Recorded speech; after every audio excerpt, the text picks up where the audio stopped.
Hola gente linda, yo soy Shio y estamos a 30 de junio de 2021 y no lo puedo creer. Estamos a mitad de año, de un año que es muy raro, igual que el anterior.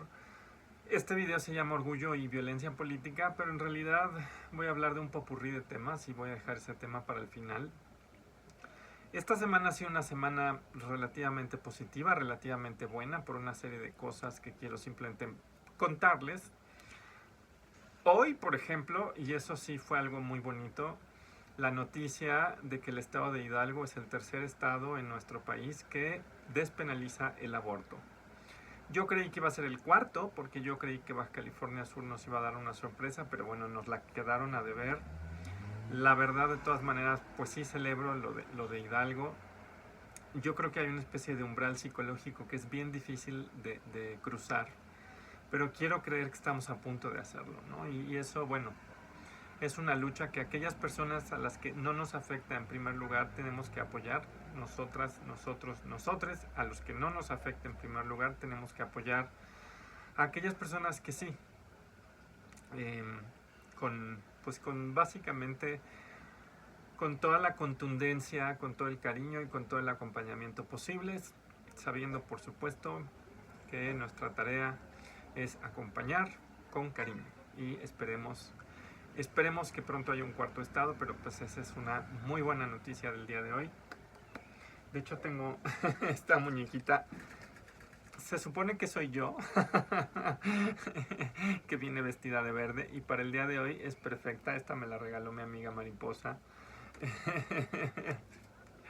Y para el día de hoy es una cosa perfecta.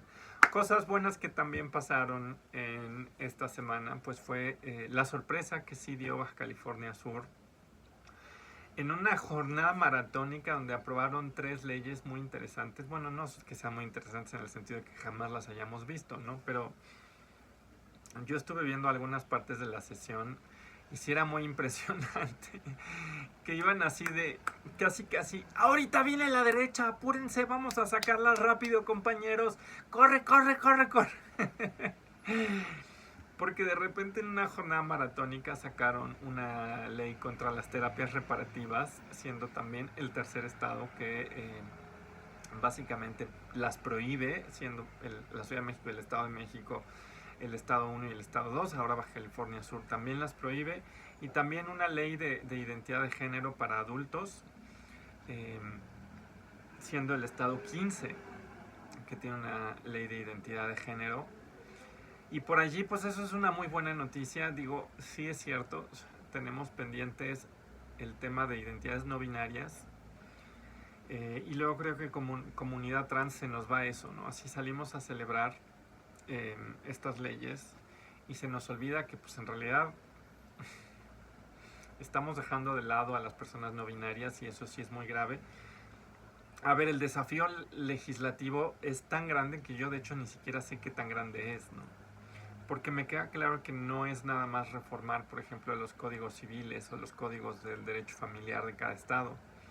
Aquí sí implica, por ejemplo, según yo, una reforma a la ley del RENAPO porque los CURPS son binaristas y un montón de leyes que yo la verdad desconozco cuántas son.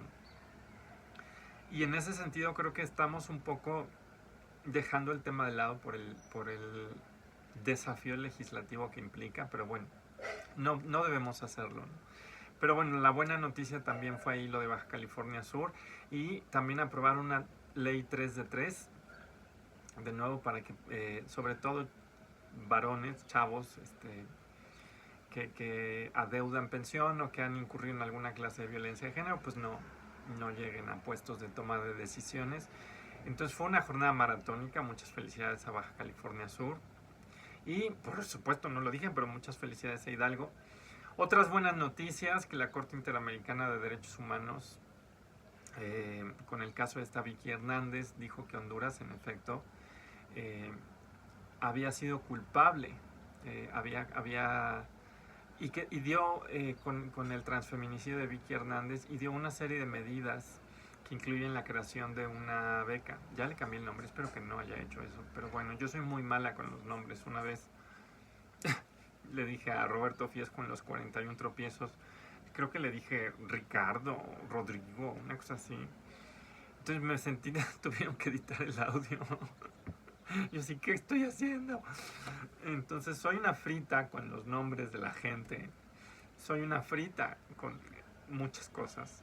Ustedes disculparán.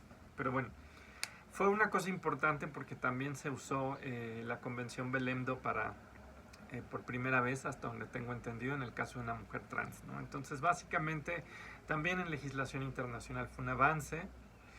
Y otra noticia que puede ser buena, pero es un poco agridulce, es que en España finalmente la ley trans, la ley LGBT se fusionaron. Eh, ya pasó por el Consejo de Ministros. Me queda claro que yo no entiendo nada del sistema legislativo español, porque yo no creo que aquí en México haya nada que se le parezca a ese paso, pero bueno, lo ignoro totalmente. Sé que hay una parte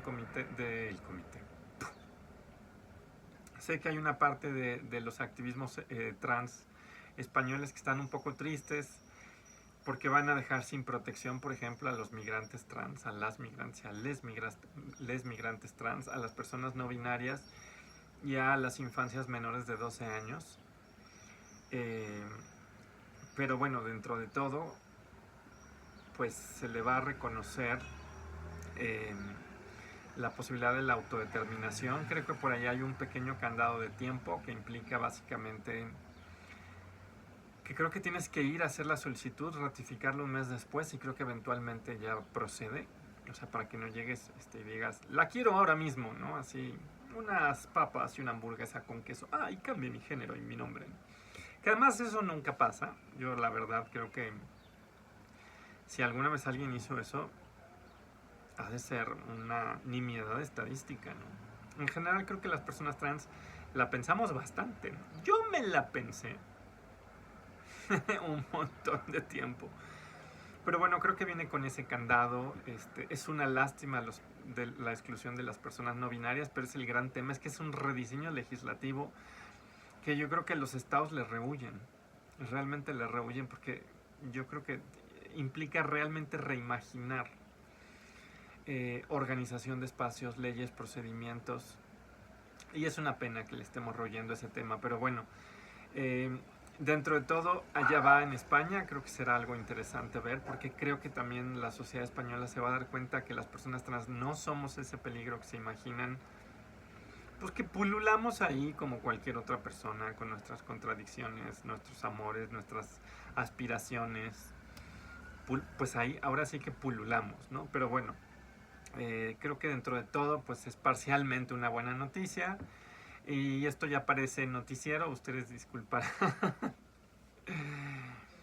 Pero bueno, les dije que este va a ser una breve, que ya no va a ser tan breve, reflexión sobre orgullo y violencia política. Y bueno, este mes fue un mes muy cansado porque esto de celebrar el orgullo en línea ha dado lugar a una cantidad de actividades verdaderamente descomunal, donde te das cuenta que en realidad el estar en casa genera esta sensación de que puedes tener como 3 eventos en un día, ¿no? Cosa que no harías en persona. Dirías, no, pues tengo que comer, moverme, llegar a mi casa, regresar. Pues no es viable, ¿no? Pero aquí sí se ponen jornadas muy, muy pesadas y que terminan siendo muy desgastantes. Fue un mes bonito dentro de todo en la universidad. Nunca se había visto una jornada de apoyo a los estudiantes LGBT, a los académicos, a los administrativos LGBTI. De todas maneras, bueno, pues fue muy cansado. Y es en ese contexto que se me ocurrió que sería bueno hablar, por ejemplo, de las formas de violencia política que luego experimentamos como personas LGBTI. Y que de hecho vulneran, por ejemplo, nuestra posibilidad de intervenir en la esfera pública, tomando la palabra y hablando, ¿no?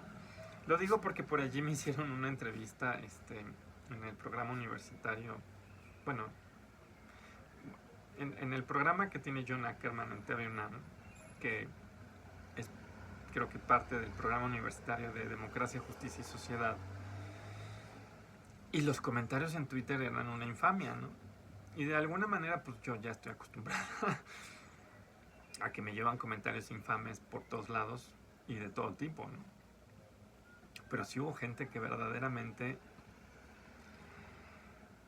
o sea, sí innovaron en su capacidad de insulto, ¿no?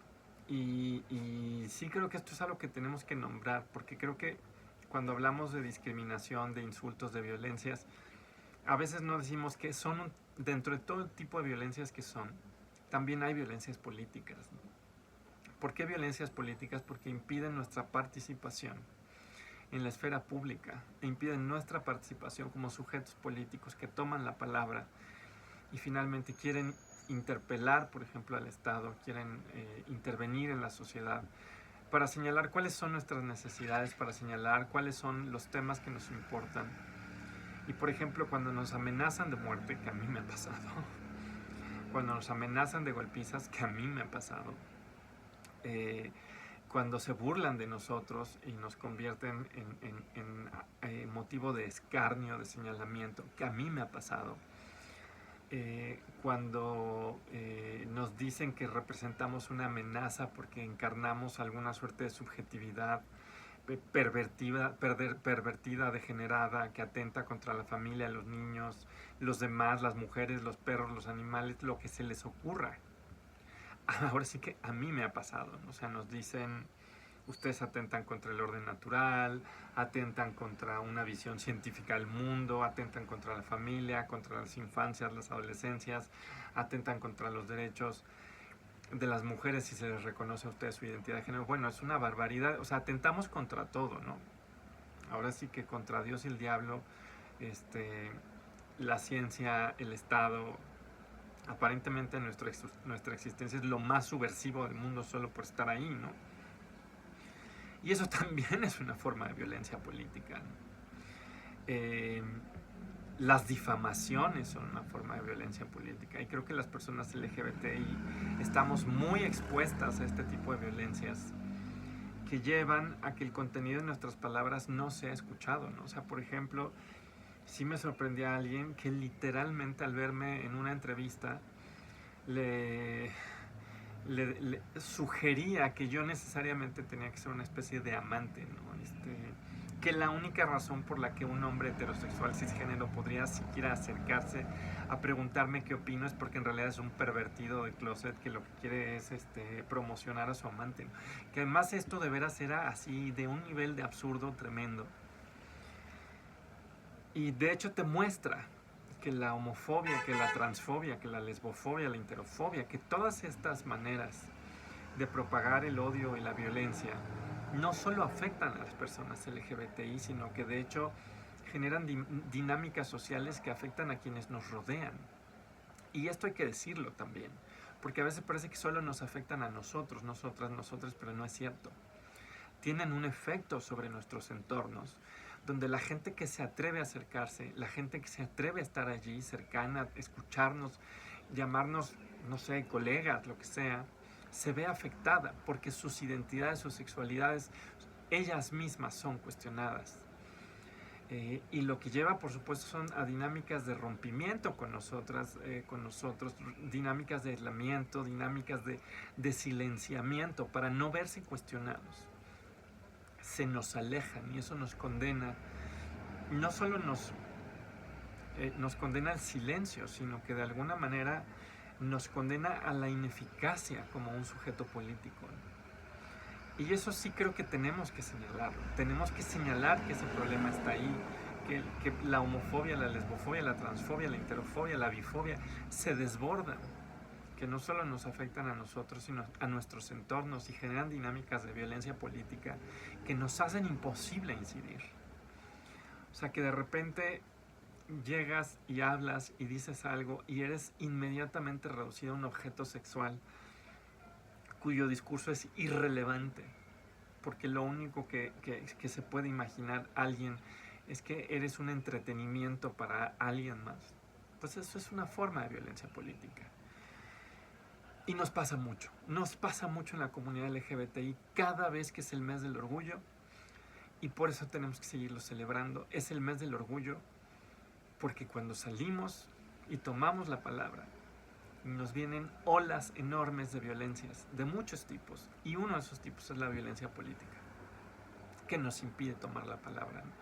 Por allí han de haber visto que, bueno, pues vamos a tener 2 diputadas trans a nivel federal por primera vez en la historia. Yo les deseo lo mejor a, espero que no diga yo mal su nombre, creo que es Selma y María Clemente. Ya sí, a María Clemente sí la super ubico. A Selma no la conozco, pero les deseo lo mejor porque la violencia política está cañona.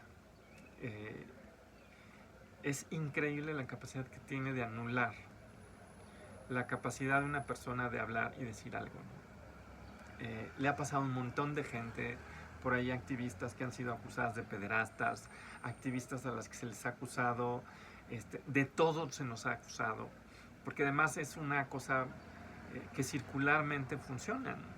O sea, como están todos estos estereotipos, todos estos pánicos morales sobre el tema trans, la gente nos imagina así siendo la peor cosa que hay en el universo. Entonces, claro, cuando escuchan un rumor, inmediatamente lo aceptan. Eso confirma además el estereotipo de que somos personas peligrosas, que atentamos contra los niños, que nuestro interés por supuesto es pervertir menores, que nuestro interés por supuesto es desnaturalizar a la familia para que todo el mundo pues no sé qué le pase, porque o sea, nunca me queda claro porque eso haría a la gente tremendamente infeliz, y de hecho ya mucha gente tiene relaciones tremendamente infelices y debería divorciarse. Pero bueno, ahí está el tema de la violencia política. Acabamos de pasar una jornada electoral, acabamos de pasar un mes del orgullo, donde paradójicamente se hizo historia, y sin embargo también se hizo presente la violencia política contra la comunidad LGBTI, y probablemente es un tema al que vamos a tener que tomar ahora sí que al toro por los cuernos, diciendo que además la violencia política contra la comunidad LGBTI suele desestimarse porque está basada en estereotipos que cuando hay un acto de violencia política se ven validados, porque dicen, ya ven como si eran una bola de degenerados, ya ven como si en realidad son enfermos mentales. Digo, la cantidad de personas que en este mes me han dicho enferma mental, psiquiatrízate, es impresionante, ¿no? O sea, y yo sé que no solamente a mí, le pasa a compañeras, compañeros y compañeras, ¿no? Y bueno, este video de eso va. Ese es un tema que vamos a tener que tomar algún día, el toro por los cuernos, y decir, esa es otra de las caras de la LGBTI-fobia. Y bueno, nos vemos, bueno, no sé si nos vemos en una semana, necesito vacaciones. No sé si nos vemos en una semana, 2 semanas o 3 semanas. Ahora sí que el mes del orgullo me dejó convertida en una porquería. Fue muy cansado. y necesito descanso. Igual me tomo una semana y nos vemos en 2 semanas. Pero bueno. ¡Oh, un perro! Pues bye bye. Nos veremos pronto en julio. Bye.